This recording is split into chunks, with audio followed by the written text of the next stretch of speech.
एकचत्वारिंशः सर्गः। श्री राम का सुग्रीव को दुस्साहस से रोकना, लंका के चारों द्वारों पर वानर सैनिकों की नियुक्ति, रामदूत अंगद का रावण के महल में पराक्रम तथा वानरों के आक्रमण से राक्षसों को भय। सुग्रीव के शरीर में युद्ध के चिन्ह देखकर लक्ष्मण के बड़े भाई श्री राम ने उन्हें हृदय से लगा लिया और इस प्रकार कहा, सुग्रीव, तुमने मुझसे सलाह लिए बिना ही ये बड़े साहस का काम कर डाला। राजा लोग ऐसे दुस्साहसपूर्ण कार्य नहीं किया करते हैं। साहस प्रिय वीर, तुमने मुझको, इस वानर सेना को और विभीषण को भी संशय में डालकर जो ये साहसपूर्ण कार्य किया है, इससे हमें बड़ा कष्ट हुआ। शत्रुओं का दमन करने वाले वीर, अब फिर तुम ऐसा दुस्साहस ना करना। शत्रुसूदन महाबाहु, यदि तुम्हें कुछ हो गया तो मैं सीता, भरत, लक्ष्मण, छोटे भाई शत्रुघ्न तथा अपने इस शरीर को भी लेकर क्या करूंगा। महेंद्र और वरुण के समान महाबली, यद्यपि मैं तुम्हारे बल पराक्रम को जानता था, तथापि जब तक तुम यहां लौटकर नहीं आए थे, उससे पहले मैंने ये निश्चित विचार कर लिया था कि युद्ध में पुत्र, सेना और वाहनों सहित रावण का वध करके लंका के राज्य पर विभीषण का अभिषेक कर दूंगा और अयोध्या का राज्य भरत को देकर अपने शरीर को त्याग दूंगा। ऐसी बातें कहते हुए श्री राम को सुग्रीव ने यूं उत्तर दिया, वीर रघुनंदन, अपने पराक्रम का ज्ञान रखते हुए मैं आपकी भार्या का अपहरण करने वाले रावण को देखकर कैसे क्षमा कर सकता था। वीर सुग्रीव ने जब ऐसी बात कही, तब उनका अभिनंदन करके श्री रामचंद्र जी ने शोभा संपन्न लक्ष्मण से कहा, लक्ष्मण, शीतल जल से भरे हुए जलाशय और फलों से संपन्न वन का आश्रय ले हम लोग इस विशाल वानर सेना का विभाग करके व्यूह रचना कर लें और युद्ध के लिए उद्यत हो जाएं। इस समय मैं लोक संहार की सूचना देने वाला भयानक अपशकुन उपस्थित देखता हूं, जिससे सिद्ध होता है रीछों, वानरों और राक्षसों के मुख्य वीरों का संहार होगा। प्रचंड आंधी चल रही है, पृथ्वी कांपने लगी है, पर्वतों के शिखर हिलने लगे हैं और दिग्गज चीत्कार करते हैं। मेघ हिंसक जीवों के समान क्रूर हो गए हैं। वे कठोर स्वर में विकट गर्जना करते हैं तथा रक्त बिंदुओं से मिले हुए जल की क्रूरतापूर्ण वर्षा कर रहे हैं। अत्यंत दारुण संध्या रक्त चंदन के समान लाल दिखाई देती है। सूर्य से ये जलती आग का पुंज गिर रहा है। निषिद्ध पशु और पक्षी दीन हो दीनता सूचक स्वर में सूर्य की ओर देखते हुए चीत्कार करते हैं। इससे वे बड़े भयंकर लगते और महान भय उत्पन्न करते हैं। रात में चंद्रमा का प्रकाश क्षीण हो जाता है। वे शीतलता की जगह संताप देते हैं। उनके किनारों का भाग काला और लाल दिखाई देता है। समस्त लोकों के संहार काल में चंद्रमा का जैसा रूप रहता है, वैसा ही इस समय भी देखा जाता है। लक्ष्मण, सूर्यमंडल में छोटा, रूखा, अमंगलकारी और अत्यंत लाल घेरा दिखाई देता है। साथ ही वहां काला चिन्ह भी दृष्टिगोचर होता है। ये नक्षत्र अच्छी तरह प्रकाशित नहीं हो रहे हैं, मलिन दिखाई देते हैं। ये अशुभ लक्षण संसार का प्रलय सा सूचित करता हुआ मेरे सामने प्रकट हो रहा है। कौवे, बाज और गीध नीचे गिरते हैं, भूतल पर आकर बैठते हैं और गीदड़ियां बड़े जोर जोर से अमंगल सूचक बोली बोलती हैं। इससे सूचित होता है कि वानरों और राक्षसों द्वारा चलाए गए शिलाखंडों, शूलों और खड्गों से ये धरती पट जाएगी और यहां रक्त मांस की कीच जम जाएगी। रावण के द्वारा पालित ये लंकापुरी शत्रुओं के लिए दुर्जय है, तथापि अब हम शीघ्र ही वानरों के साथ इस पर सब ओर से वेग पूर्वक आक्रमण करें। लक्ष्मण से ऐसा कहते हुए वीर महाबली श्री रामचंद्र जी उस पर्वत शिखर से तत्काल नीचे उतर आए। पर्वत से उतरकर धर्मात्मा श्री रघुनाथ जी ने अपनी सेना का निरीक्षण किया, जो शत्रुओं के लिए अत्यंत दुर्जय थी। फिर सुग्रीव की सहायता से कपिराज की उस विशाल सेना को सुसज्जित करके समय का ज्ञान रखने वाले श्री राम ने ज्योतिष शास्त्रोक्त शुभ समय में उसे युद्ध के लिए कूच करने की आज्ञा दी। तदनंतर महाबाहु धनुर्धर श्री रघुनाथ जी उस विशाल सेना के साथ शुभ मुहूर्त में आगे आगे लंकापुरी की ओर प्रस्थित हुए। उस समय विभीषण, सुग्रीव, हनुमान, ऋक्षराज जांबवान, नल, नील तथा लक्ष्मण उनके पीछे पीछे चले। तत्पश्चात रीछों और वानरों की वो विशाल सेना बहुत बड़ी भूमि को आच्छादित करके श्री रघुनाथ जी के पीछे पीछे चली। शत्रुओं को आगे बढ़ने से रोकने वाले हाथी के समान विशालकाय वानरों ने सैकड़ों शैल शिखरों और बड़े बड़े वृक्षों को हाथ में ले रखा था। शत्रुओं का दमन करने वाले वे दोनों भाई श्री राम और लक्ष्मण थोड़ी ही देर में लंकापुरी के पास पहुंच गए। वो रमणीय ध्वजा पताकाओं से अलंकृत थी। अनेकानेक उद्यान और वन उसकी शोभा बढ़ा रहे थे। उसके चारों ओर बड़ा ही अद्भुत और ऊंचा परकोटा था। उस परकोटे से मिला हुआ ही नगर का सदर फाटक था। उन परकोटों के कारण लंकापुरी में पहुंचना किसी के लिए भी अत्यंत कठिन था। यद्यपि देवताओं के लिए भी लंका पर आक्रमण करना कठिन काम था, तो भी श्री राम की आज्ञा से प्रेरित हो वानर यथास्थान रहकर उस पुरी पर घेरा डालकर उसके भीतर प्रवेश करने लगे। लंका का उत्तर द्वार पर्वत शिखर के समान ऊंचा था। श्री राम और लक्ष्मण ने धनुष हाथ में लेकर उसका मार्ग रोक लिया और वहीं रहकर वे अपनी सेना की रक्षा करने लगे। दशरथ नंदन वीर श्री राम लक्ष्मण को साथ ले रावण पालित लंकापुरी के पास जा उत्तर द्वार पर पहुंचकर जहां स्वयं रावण खड़ा था वहीं डट गए। श्री राम के सिवा दूसरा कोई उस द्वार पर अपने सैनिकों की रक्षा करने में समर्थ नहीं हो सकता था।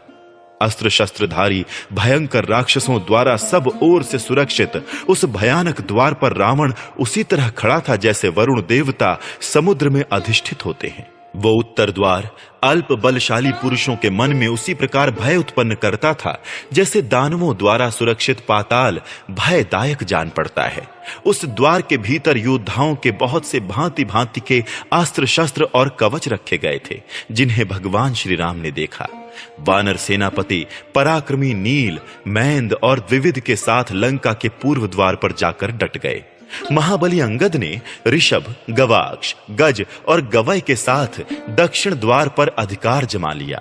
प्रमाथी, प्रघस तथा अन्य वानर वीरों के साथ बलवान कपिश्रेष्ठ हनुमान ने पश्चिम द्वार का मार्ग रोक लिया। उत्तर और पश्चिम के मध्य भाग में जो राक्षस सेना की छावनी थी उस पर गरुण और वायु के समान वेगशाली श्रेष्ठ वानर वीरों के साथ सुग्रीव ने आक्रमण किया। जहां वानर राज सुग्रीव थे वहां वानरों के 36 करोड़ विख्यात यूथपति राक्षसों को पीड़ा देते हुए उपस्थित रहते थे। श्री राम की आज्ञा से विभीषण सहित लक्ष्मण ने लंका के प्रत्येक द्वार पर 1-1 करोड़ वानरों की नियुक्ति कर दी। सुषेण और जांबवान बहुत सी सेना के साथ श्री रामचंद्र जी के पीछे थोड़ी ही दूर पर रहकर बीच के मोर्चे की रक्षा करते रहे। वे वानर सिंह बाघों के समान बड़े बड़े दाढ़ों से युक्त थे।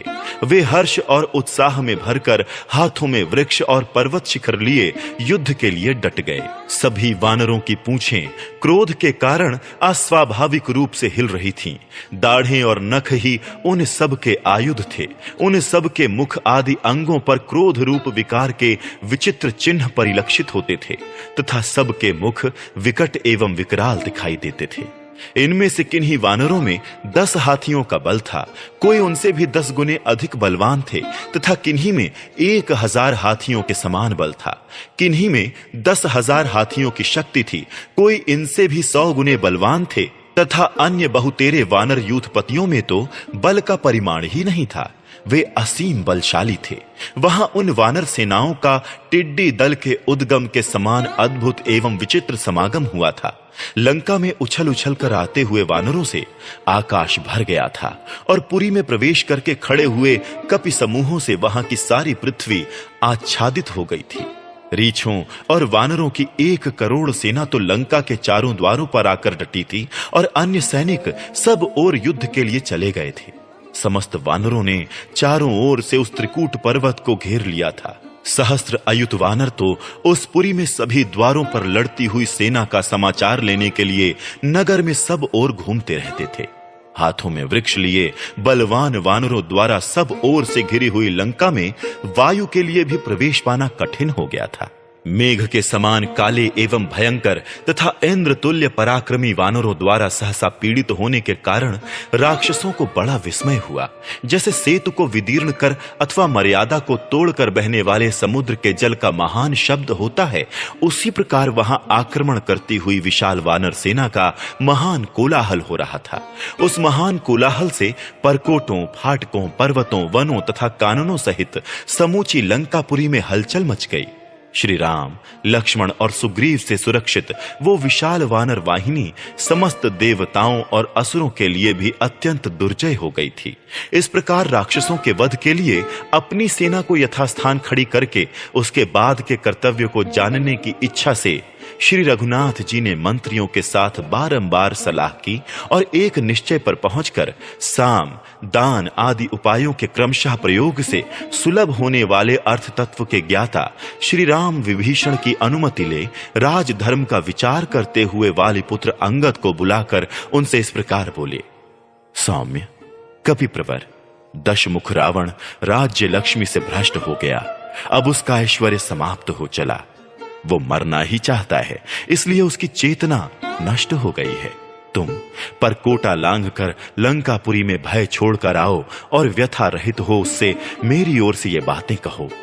निशाचर, राक्षस राज, तुमने मोहवश घमंड में आकर ऋषि, देवता, गंधर्व, अप्सरा, नाग, यक्ष और राजाओं का बड़ा अपराध किया है। ब्रह्मा जी का वरदान पाकर तुम्हें जो अभिमान हो गया था, निश्चय ही उसके नष्ट होने का अब समय आ गया है। तुम्हारे उस पाप का दुस्सह फल आज उपस्थित है। मैं अपराधियों को दंड देने वाला शासक हूं। तुमने जो मेरी भार्या का अपहरण किया है, इससे मुझे बड़ा कष्ट पहुंचा है। अतः तुम्हें उसका दंड देने के लिए मैं लंका के द्वार पर आकर खड़ा हूं। राक्षस, यदि तुम युद्ध में स्थिरता पूर्वक खड़े रहो तो उन समस्त देवताओं, महर्षियों और राजर्षियों की पदवी को पहुंच जाओगे। उन्हीं की भांति तुम्हें परलोकवासी होना पड़ेगा। नीच निशाचर, जिस बल के भरोसे तुमने मुझे धोखा देकर माया से सीता का हरण किया है, उसे आज युद्ध के मैदान में दिखाओ। यदि तुम मिथिलेश कुमारी को लेकर मेरी शरण में नहीं आए तो मैं अपने तीखे बाणों द्वारा इस संसार को राक्षसों से सूना कर दूंगा। राक्षसों में श्रेष्ठ ये श्रीमान धर्मात्मा विभीषण भी मेरे साथ यहां आए हैं। निश्चय ही लंका का निष्कंटक राज्य इन्हें ही प्राप्त होगा। तुम पापी हो, तुम्हें अपने स्वरूप का ज्ञान नहीं है और तुम्हारे संगी साथी भी मूर्ख हैं। अतः इस प्रकार अधर्म पूर्वक अब तुम एक क्षण भी इस राज्य को नहीं भोग सकोगे। राक्षस, शूरता का आश्रय ले धैर्य धारण करके मेरे साथ युद्ध करो। रणभूमि में मेरे बाणों से शांत होकर तुम पूत हो जाओगे। निशाचर, मेरे दृष्टिपथ में आने के पश्चात यदि तुम पक्षी होकर तीनों लोकों में उड़ते और छिपते फिरो तो भी अपने घर को जीवित नहीं लौट सकोगे। अब मैं तुम्हें हित की बात बताता हूं। तुम अपना श्राद्ध कर डालो, परलोक में सुख देने वाले दान पुण्य कर लो और लंका को जी भर कर देख लो, क्योंकि तुम्हारा जीवन मेरे अधीन हो चुका है। अनायास ही महान कर्म करने वाले भगवान श्री राम के ऐसा कहने पर तारा कुमार अंगद मूर्तिमान अग्नि की भांति आकाश मार्ग से चल दिए। श्रीमान अंगद एक ही मुहूर्त में परकोटा लांघकर रावण के राजभवन में जा पहुंचे। वहां उन्होंने मंत्रियों के साथ शांत भाव से बैठे हुए रावण को देखा। वानर श्रेष्ठ अंगद सोने के बाजूबंद पहने हुए थे और प्रज्वलित अग्नि के समान प्रकाशित हो रहे थे। वे रावण के निकट पहुंचकर खड़े हो गए। उन्होंने पहले अपना परिचय दिया और मंत्रियों सहित रावण को श्री रामचंद्र जी की कही हुई सारी उत्तम बातें ज्यों की त्यों सुना दी। न तो एक भी शब्द कम किया और न बढ़ाया। वे बोले, मैं अनायास ही बड़े बड़े उत्तम कर्म करने वाले कौशल नरेश महाराज श्री राम का दूत और वाली का पुत्र अंगद हूं। संभव है कभी मेरा नाम भी तुम्हारे कानों में पड़ा हो। माता कौशल्या का आनंद बढ़ाने वाले रघुकुल तिलक श्री राम ने तुम्हारे लिए ये संदेश दिया है, नृशंस रावण, जरा मर्द बनो और घर से बाहर निकलकर युद्ध में मेरा सामना करो। मैं मंत्री, पुत्र और बंधु बांधवों सहित तुम्हारा वध करूंगा, क्योंकि तुम्हारे मारे जाने से तीनों लोकों के प्राणी निर्भय हो जाएंगे। तुम देवता, दानव, यक्ष, गंधर्व, नाग और राक्षस सभी के शत्रु हो। ऋषियों के लिए तो तुम कंटक रूप ही हो। अतः आज मैं तुम्हें उखाड़ फेंकूंगा। अतः यदि तुम मेरे चरणों में गिरकर आदर पूर्वक सीता को नहीं लौटाओगे तो मेरे हाथ से मारे जाओगे और तुम्हारे मारे जाने पर लंका का सारा ऐश्वर्य विभीषण को प्राप्त होगा। वानर शिरोमणि अंगद के ऐसे कठोर वचन कहने पर निशाचर गणों का राजा रावण अत्यंत अमर्ष से भर गया। रोष से भरे हुए रावण ने उस समय अपने मंत्रियों से बार बार कहा, पकड़ लो इस दुर्बुद्धि वानर को और मार डालो। रावण की यह बात सुनकर 4 भयंकर निशाचरों ने प्रज्वलित अग्नि के समान तेजस्वी अंगद को पकड़ लिया। आत्मबल से संपन्न तारा कुमार अंगद ने उस समय राक्षसों को अपना बल दिखाने के लिए स्वयं ही अपने आप को पकड़ा दिया। फिर वे पक्षियों की तरह अपनी दोनों भुजाओं से जकड़े हुए उन चारों राक्षसों को लिए दिए ही उछले और उस महल की छत पर, जो पर्वत शिखर के समान ऊंची थी, चढ़ गए। उनके उछलने के वेग से झटका खाकर वे सब राक्षस राज रावण के देखते देखते पृथ्वी पर गिर पड़े। तदनंतर प्रतापी वाली कुमार अंगद राक्षस राज के उस महल की चोटी पर, जो पर्वत शिखर के समान ऊंची थी, पैर पटकते हुए घूमने लगे। उनके पैरों से आक्रांत होकर वो छत रावण के देखते देखते फट गई, ठीक उसी तरह जैसे पूर्व काल में वज्र के आघात से हिमालय का शिखर विदीर्ण हो गया था। इस प्रकार महल की छत तोड़कर उन्होंने अपना नाम सुनाते हुए बड़े जोर से सिंहनाद किया और वे आकाश मार्ग से उड़ चले। राक्षसों को पीड़ा देते और समस्त वानरों का हर्ष बढ़ाते हुए वे वानर सेना के बीच श्री रामचंद्र जी के पास लौट आए। अपने महल के टूटने से रावण को बड़ा क्रोध हुआ, परंतु विनाश की घड़ी आई देख वो लंबी सांस छोड़ने लगा। इधर श्री रामचंद्र जी हर्ष से भरकर गर्जना करते हुए बहुसंख्यक वानरों से घिरे रहकर युद्ध के लिए ही डटे रहे। वे अपने शत्रु का वध करना चाहते थे। इसी समय पर्वत शिखर के समान विशालकाय महापराक्रमी दुर्जय वानर वीर सुषेण ने इच्छानुसार रूप धारण करने वाले बहुसंख्यक वानरों के साथ लंका के सभी दरवाजों को काबू में कर लिया और सुग्रीव की आज्ञा के अनुसार वे बारी बारी से उन सब पर विचरने लगे, जैसे चंद्रमा क्रमशः सब नक्षत्रों पर गमन करते हैं। लंका पर घेरा डालकर समुद्र तक फैले हुए उन वनवासी वानरों की 100 अक्षौहिणी सेनाओं को देख राक्षसों को बड़ा विस्मय हुआ। बहुत से निशाचर भयभीत हो गए तथा अन्य कितने ही राक्षस सम्रांगण में हर्ष और उत्साह से भर गए। उस समय लंका की चार दीवारी और खाई सारी की सारी वानरों से व्याप्त हो रही थी। इस तरह राक्षसों ने चार दीवारी को जब वानराकार हुआ देखा, तब वे दीन दुखी और भयभीत होकर हाहाकार करने लगे। वो महाभीषण कोलाहल आरंभ होने पर राक्षस राज रावण के योद्धा निशाचर बड़े बड़े आयुध हाथों में लेकर प्रलय काल की प्रचंड वायु के समान सब ओर विचरने लगे। इस प्रकार श्री वाल्मीकि निर्मित आर्ष रामायण आदि काव्य के युद्ध कांड में 41वां सर्ग पूरा हुआ।